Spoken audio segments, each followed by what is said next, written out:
Okay? So yan ang problema, ma'am, yung distance sa kaliwa o sa kanan. So ganito lang yan.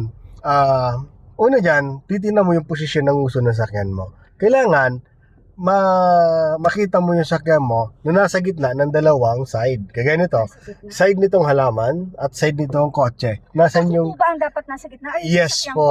Yung itong uso ng sakyan mo. Ito.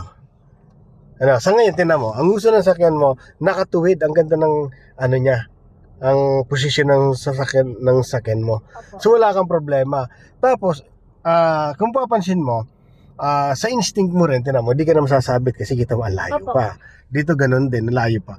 Pag lumalapit, ilapit mo nang ilapit, habang lumalapit ka at nakapasok na itong uso ng sakyan mo, ma'am, magbase ka naman sa side mirror mo. Okay? Pag itong side mirror mo, pag hindi mo naman agad nasasabit, di sasabit talaga yan. Hanggat may space na konti, diretso mo lang yan, yung katawan ng sakyan mo, hindi sasabit yan. Okay? So sa ngayon din naman, ganda ng ano, so diretso tayo, pakawalang brake mo, dandahan. Diretso mo lang manibela mo. Okay? O, tinan mo yung uso ng sakyan mo, ano? So pag naramdaman mo yung uso ng sakyan mo papunta doon sa kaliwa, dyan sa halaman, syempre, kakahabig ka ng pag ano na konti, pakanan, no. Okay? So, Pero sa ngayon, okay pa naman, yes diba? po, ang ganda pa niya ng posisyon, ano? Tapos Okay? kailan ako liliko pag nakalagpas na yung shoulder ko, di ba? Una, pwede ka ng Side ko. side mirror, pwede nang gumalaw, ano? O, tinan mo tong side mirror. Ito, papakita ko sa iyo, ha? O, tinan mo side mirror, abanti ka ng konti. Sige, abanti ka. O, tinan mo side mirror mo, ang layo sa katawan ng sakyan. Opo. So, hindi siya sasabit, wala kang problema sa kanya. Ganun din dyan sa halaman, no? Opo. Wala kang problema, no? So, abanti ka. O, di ba? So, safe na safe. So, ganun lang yung pattern doon. Ayan, O, dito kasi pagliko may ng ganito, may tricycle, di tumapat muna, hindi. Kailangan tumapat lang yung side mirror mo doon sa tricycle, pwede mo na ikutin manibela mo. Okay, gawin natin na. Ayan, sige po. Sige, dahan-dahan lang. Hintayin na natin tumapat yung side mirror mo dyan sa tricycle na yan. Yan, o, ikot ka ng manibela mo. O, di ba? So, safe ng ano mo yan.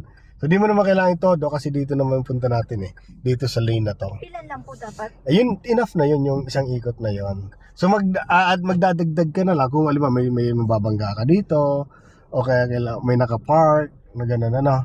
So sa manibela, di mo kailangan na laging sagad yung ikot, Nasa no? gitna ba?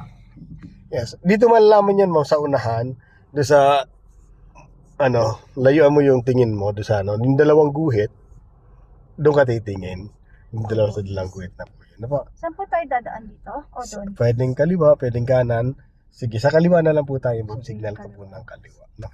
Ano? So ngayon, tinan mo itong position mo. Okay naman, di ba? Di naman siya sasabit sa motor. O, diretso ka lang. No, diretso ka lang. No? Kasi kung pasabit yan, alam mo, ganyan, no? Lalayo mo. Di ba? Okay, may kasalubong ka. Titignan mo kung papunta ka ba doon sa kanya. So ilalayo mo konti. Pag nalayo mo, gitna agad manibela mo. Okay, slow down ka muna. Tingin ka muna kaliwat kanan. Ano? Pag intersection, huwag yung diretso. Ano? Apo. Okay.